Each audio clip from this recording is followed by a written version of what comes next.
gërëm leen ci ànd bi ak ñun ITV xabaaru marax yi li gën a fees bokk na ca ni lu jëm ci fexe ba jàmm am ak dal ci biir Sénégal cadre unitaire de l'islam taxaw na temm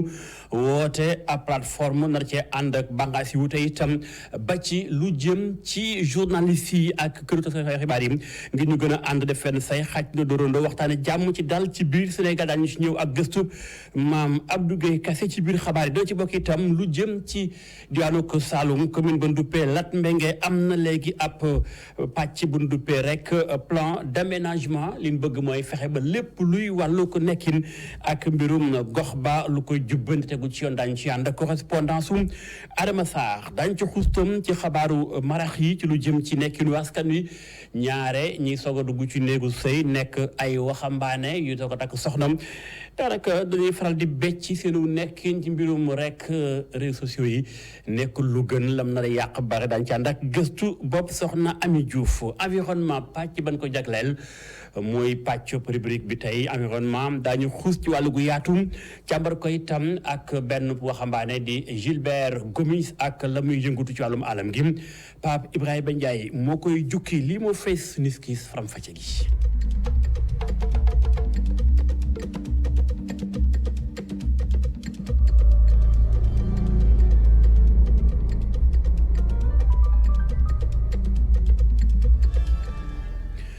gërëm leen cànd bi ak ñun faram-fàcce xabaaru marax yi ñu koy tàmbale ci lu jëm ci mbirum coowal coupe du monde 2022 bi ak droit de retransmission yi nga xamante ni bii coow la mi ngi wéy di jollim média am ay droit am ba noppi RTS def ay pexe di ko jéem a foqar bi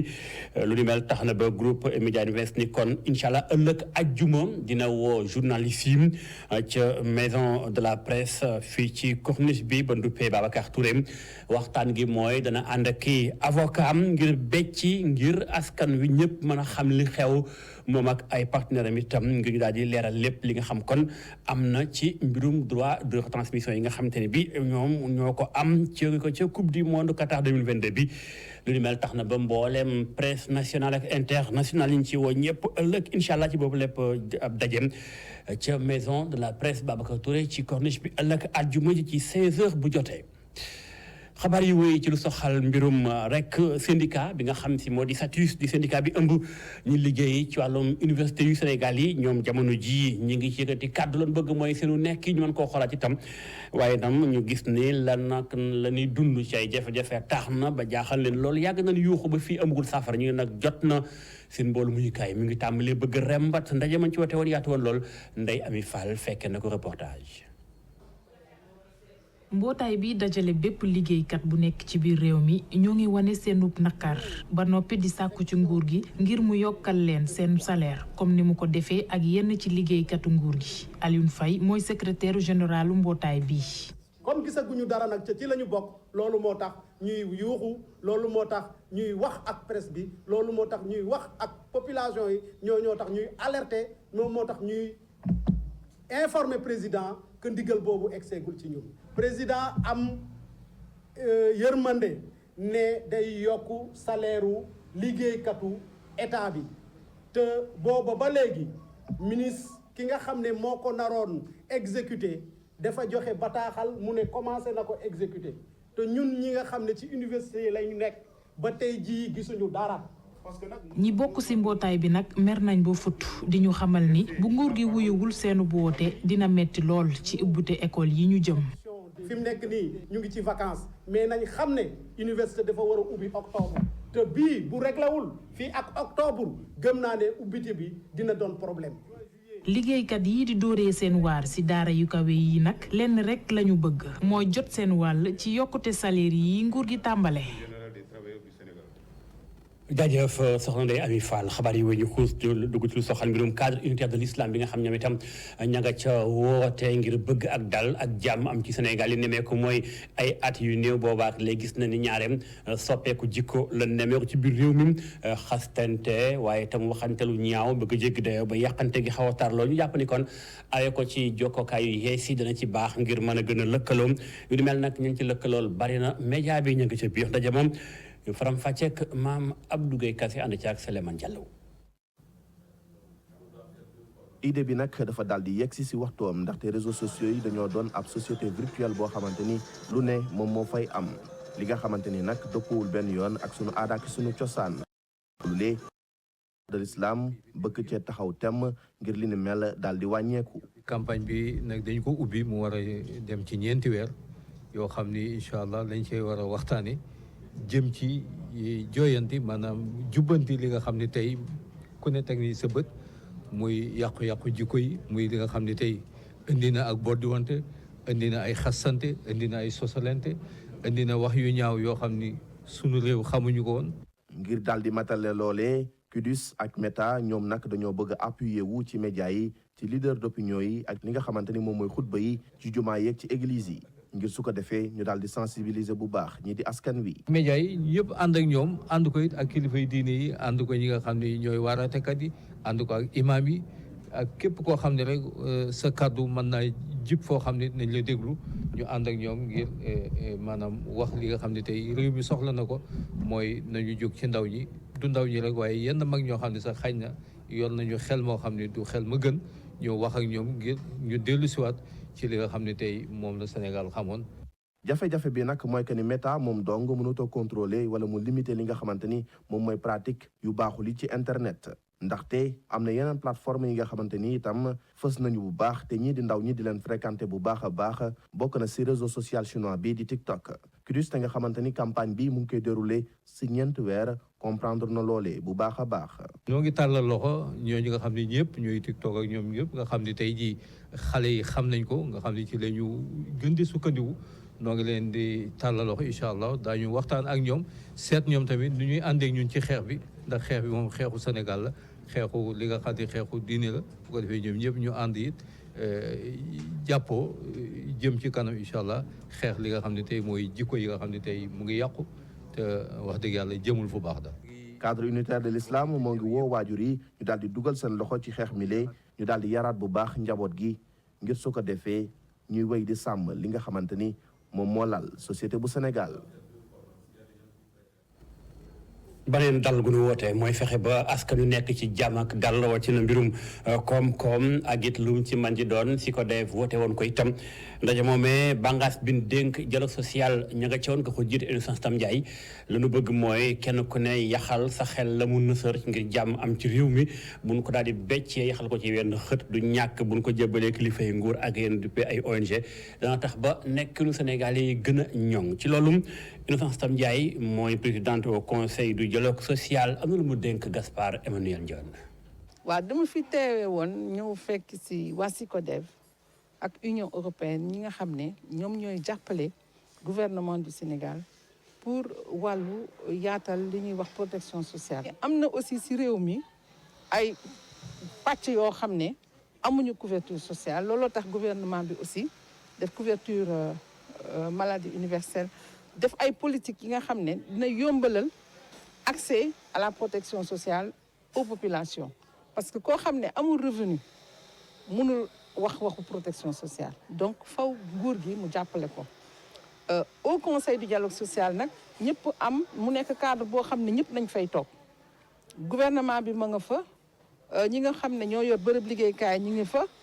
am na organisation yoo xam ne secteur informel bi ñu ngi ko gérer ñu ngi ci biir am na ñoo xam ne tamit ñu ngi nekk ci secteur informel bi ak syndicat yi donc cadre la boo xam ne waxtaan def si moo fay law kon bu ñu toogee tey ànd ak société civile bi ñoom ñi nga xam ne ñoom la ñu jagleel atelier bi loolu day tax rek waxtaan bi non seulement mu gën a yaatu mais aussi ñoom mën ci am résultat parce que même bu ñu defee ay politique publique tey il faut ñu mën a xayma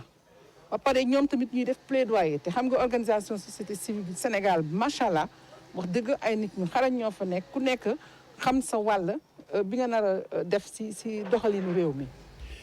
commune bu Lat Mbengue ma nga ci daanu ko Kaolack ci boobu la région maire ba ak ñi mu àndal daal dinay fexe ba daal di becci am xët moo xam dañ caa dëxëñ li ñu duppee plan d'aménagement territorial maanaam fexe ba gox ba lépp luy dagg doon ko ci ay këyit la ñu def ngir mën ko mën a xàmmee bu ñu ko toppee ëllëg dana tax ba lu waay bëgg a def ca barab ba da nga xam fii la fa jaadu ak la fa nekkoon ci wàllum histoire ñu xuus ànd ak Faram Facce ak Astou Mbaye Adama sa correspondance.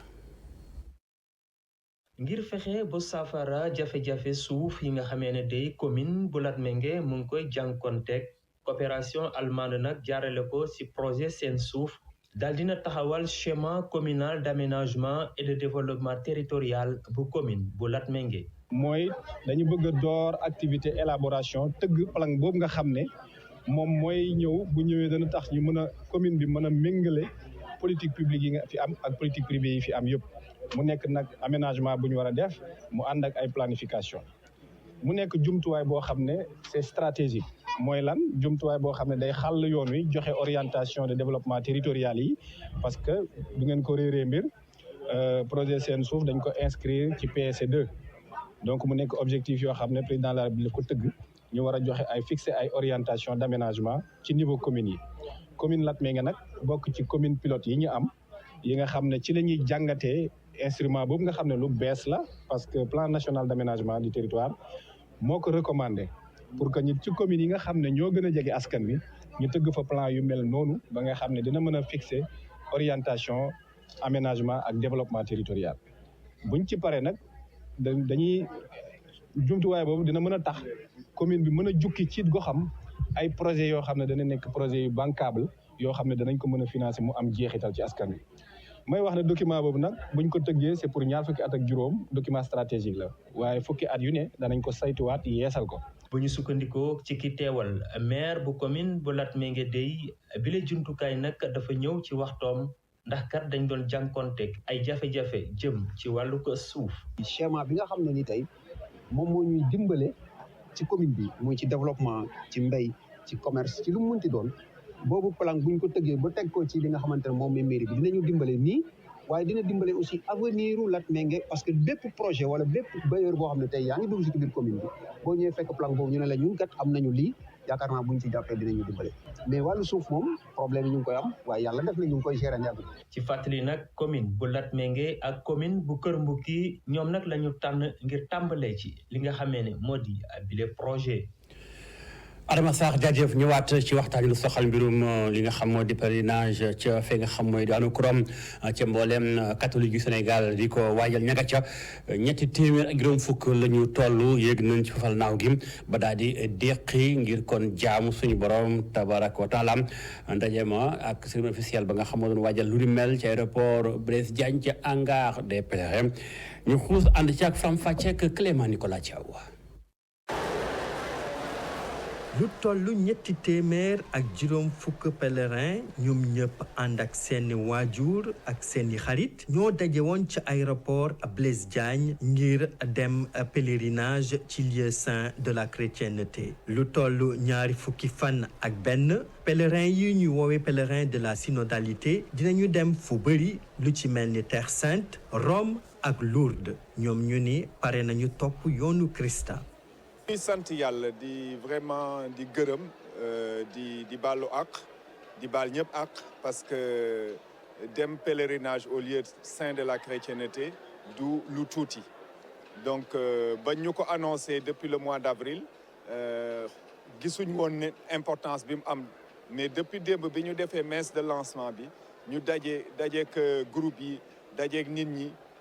xam ne que dañu war a bàyyi suñuy bàkkaar fii daal di dem teg suñ tànk ci tànku Christa bi vraiment dañu naan lii santé ko yàlla. état d'esprit bi ba nekk lu dul kontaan rek mbégte maa ngi mel ni xale bu ndaw boo xamante ne dañ ko yee ne ko da ngay dem tukki bu njëkk même su fekkee du tukki bu njëkk bi mais vraiment kontaan nga xam ne li ma doon gis ci évangile bi ci dund li Christa bi dund. Enfin tey dinaa dem ba gis xool ba laal ko ak sama loxo vraiment pour man amul lu ko gën a rëy ci foi catholique. sant yàlla gërëm suñu borom parce que tamit booy dem si lieu saint chrétienté loolu war na nekk mbégte bu rëy di ko gërëmee yàlla di ko sant en tout cas suñu borom ñu ñaan dem ci jàmm dellu ci jàmm. ministre des Affaires étrangères madame Aïssata Tall Sall mi nga xam ne ànd na ak délégation bu mag moo représenté état du Sénégal gannaaw ba mu nuyoo ci turu président de la République wax na pèlerin yi ñu ñaan ngir jàmm mën a am ci Sénégal. moo tax ma ne monseigneur Abel Bemba nga xam ne mooy évêque Tambacounda mais nag mooy président SEMPEC nga xam ne ñun ñaar dañoo ànd moom ak sama service ministère yi moom it ak ñi mu àndal ñu liggéey bu rafet ay weer ci ginnaaw di doxal mbir mi ba mu agsi fii tey di ko sant nag moom ci esprit de collaboration bi mu am di ko wax ni président Macky Sall lépp lu mu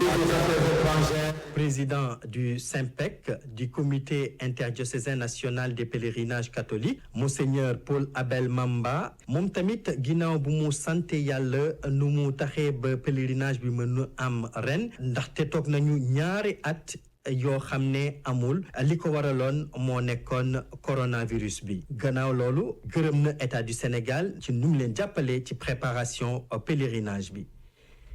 Monseigneur Paul Abel Mamba wax na tamit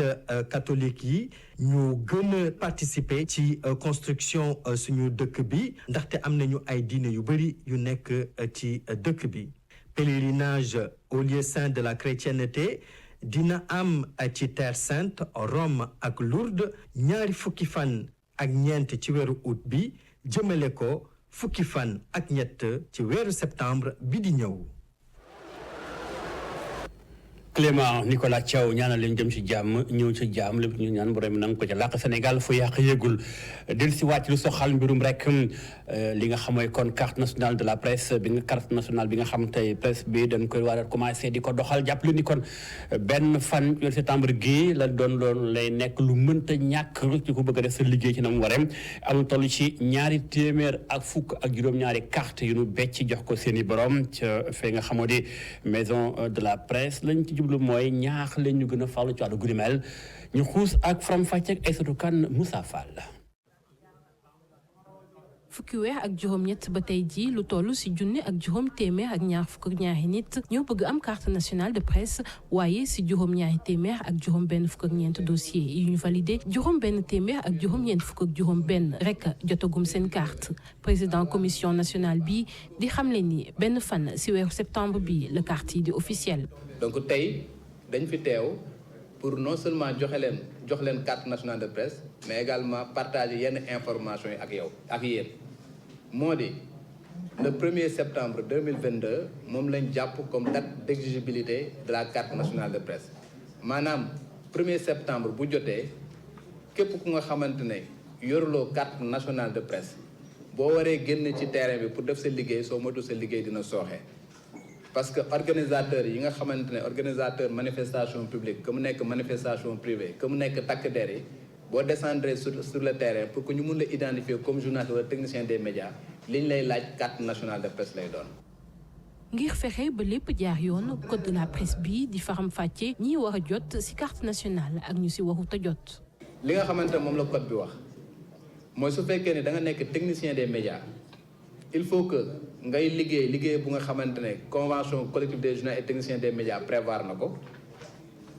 bu loolu weesoo nga nekk ci entreprise de presse bu nga xamante ne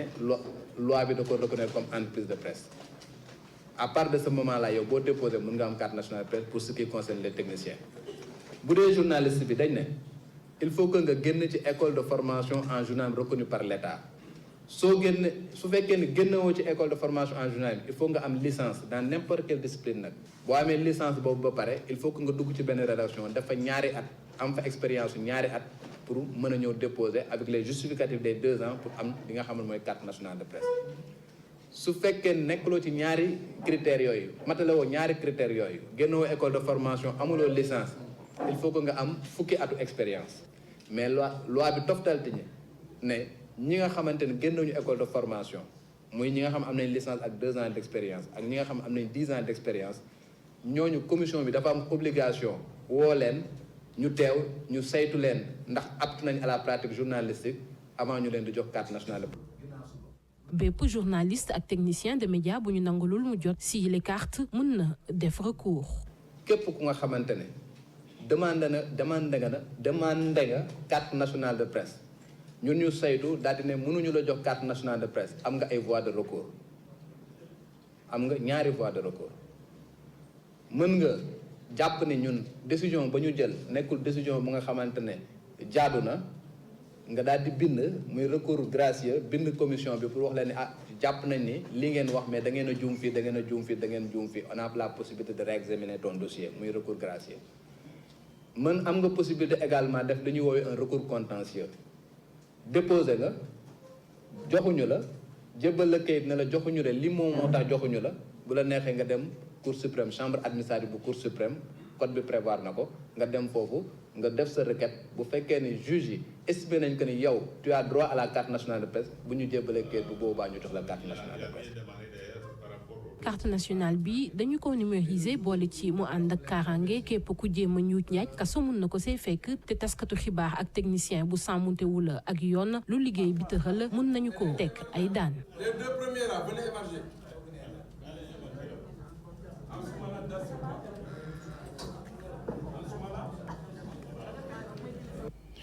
mu doon Aïssatou ci boppam doon ñu càmbaxal mbir mi nga xam moo jëm ci mbirum carte nationale de la presse ak la ca aju jàppale ko kon benn fan septembre gi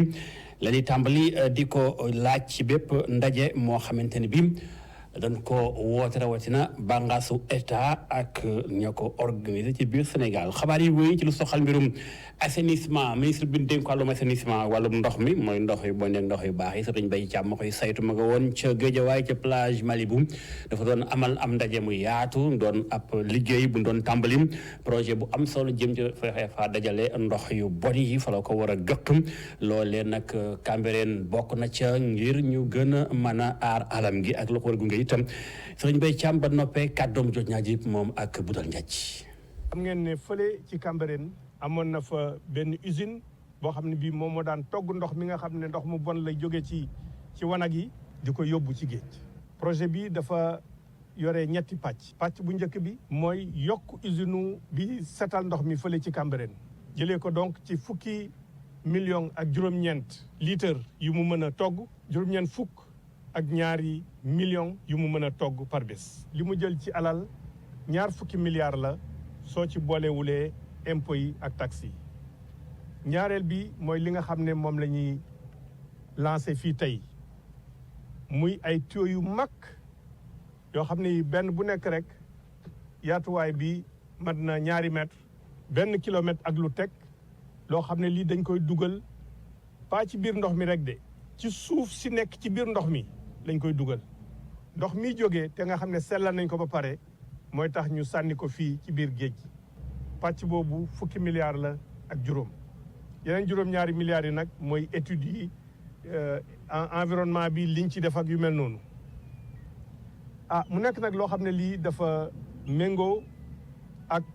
li nga xam ne moom le président de la République liggéey ci mbirum eau ak assainissement soo defee usine buy indi ndox mu bees da ngay indiwaale tamit usine boo xam ne bii ndox mi ciy génnee ci kër yi danañ ko mën a traité.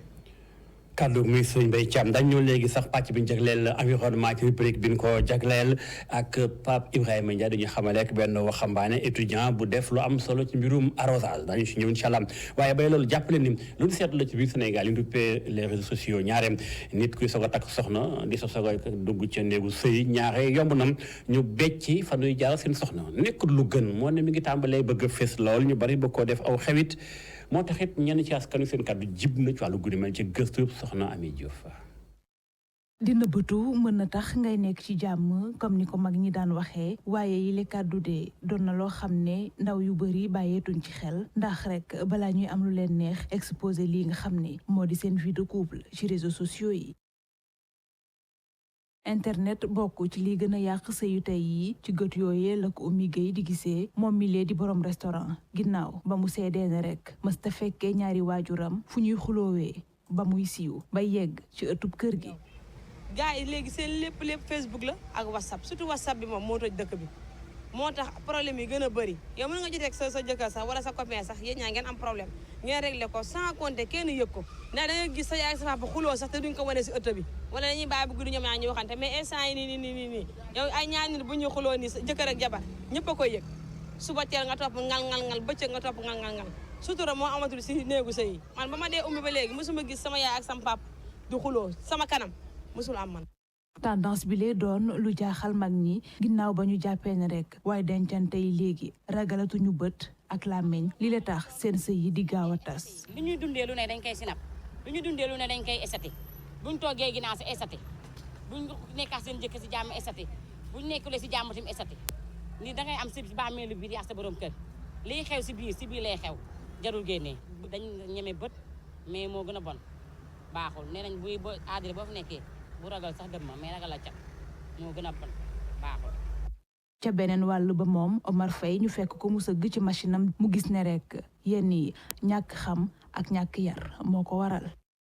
seen diggante la yéen ñaar mën ngeen jubóo mais dof la ak réew ak xamadi moom mooy indi lool dof réew xamadi. yéen ñi nga xam ne yéen ay jigéen ñi yéen a yor lépp yéen a moom lépp yéen a ñuy mën a dimbale réseaux sociaux yi photo bu baax na forêt baax na mais nag am na foo xam ne ni bu ngeen fa tolloo da ngeen di dimbale seen jëkkër dimbale seen bopp. couple yu bëri mënatuñu régler seen problème te exposé wuñ ko ci lii di réseaux sociaux yi mag ñi ñoom itam joué tuñ seen rôle di dugg ci sëyu ndaw yi lii la tax mariage yu bëri di gaaw a tas.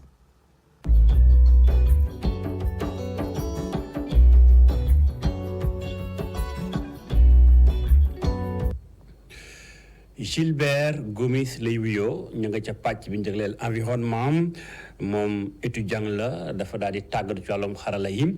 fa mu jaar ba am ca xam-xam jëfe na as lëf ci la mu xam daal dinay defar benn mbir moo xam day mën di roose tool wala gàncax lu mu ci mën di doon arrosage boobee nag na mu koy defaree fa mu ko jaaxaleem day tax nga mën a sakkanalum ndox lu ni mel lañu Pape Ibrahima Ndiaye di faram-fàcceel la. boo koy seen muy dox ci mbedd ndakaaru yi dafay ànd ak cawarte goo xam ne day firndeel mbébét gu mu am ngir nag dem fu sori yamul rek am diplôme bi nga xam ne am na ko lu yàggul dara ci centre de formation technique et professionnelle.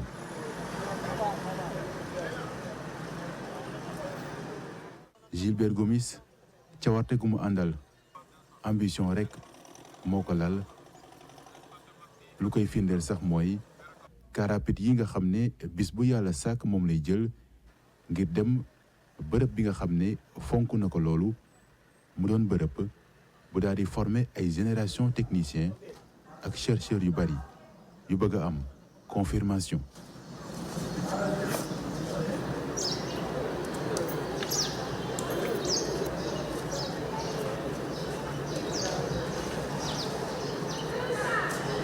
liggéey bii ngeen di seen mu doon loo xam ne ñu bari dugal nañ ci seen loxo Gilbert Gomis bay na ci waaram ba mu mat sëkk lu ñu dutee seer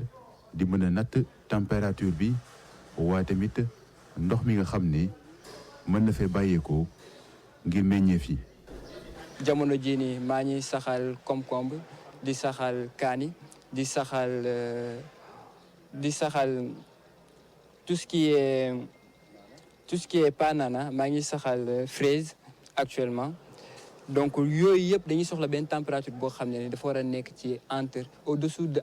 25 degrés te jamono jii nii ci jamono tàngaay lañ nekk te soo waxee tàngaay xam ne ni Sénégal lañ nekk dañuy nekk ci 35 ba 29 degrés donc loolu moo ko taxoon jóg ñaareel bi moo nekk lu ëpp solo soo waxee mbay wax ndox. D'ici 2050 voilà la population mondiale dañuy gën a augmenter te tamit wàllum dund bi tamit dina doon loo xamante ne dañ koy soxla trop voilà loolu taxoon ñu defal serre de culture bi nga xamante ne ni ak espace bu ndaw dina permettre ñu mën a ñu mën a produire culture bu bëri bi nga xamante ne ni population bi yëpp dinañ si mën a dund ak qualité bu baax. ci ginnaaw xalaat bi nga xam ne technicien section informatique industrielle réseau am na ko mooy fexe daal ba ñëpp ñuy yëngu ci wàllum mbay gis seen bopp bu baax ci lu ñuy def. paysan bi mën na utiliser ndox bu bëri te jaru parce que plante bi mën na soxla jumtukaay bu ndox bu tuuti te bu ñu fàttali ni jamono ju ñu ngi nekk dañoo nekk ci jamono ju métti ñu ngi ci réchauffement climatique soo jëlee ci Sénégal ci kaw lu muy tawee tawatu ko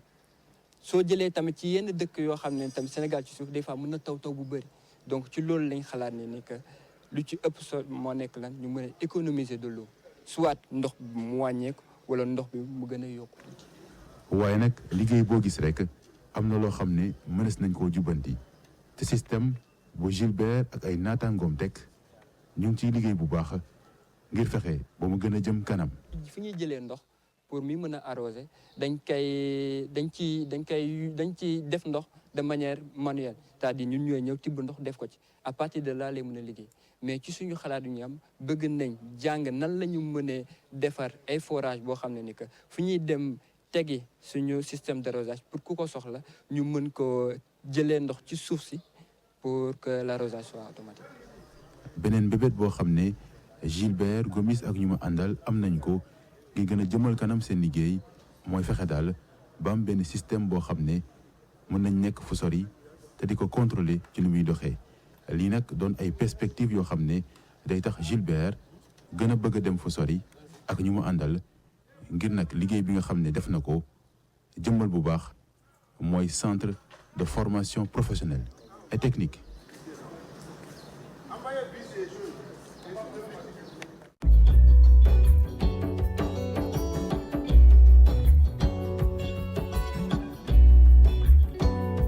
jaajëf Pape Ibrahima Ndiaye jaa ngeen jëf ci ànd beeg ñun ITV lii mu ci xabaaru Maraxim ñu bàyyi leen ak bloc d'information bi la totale ak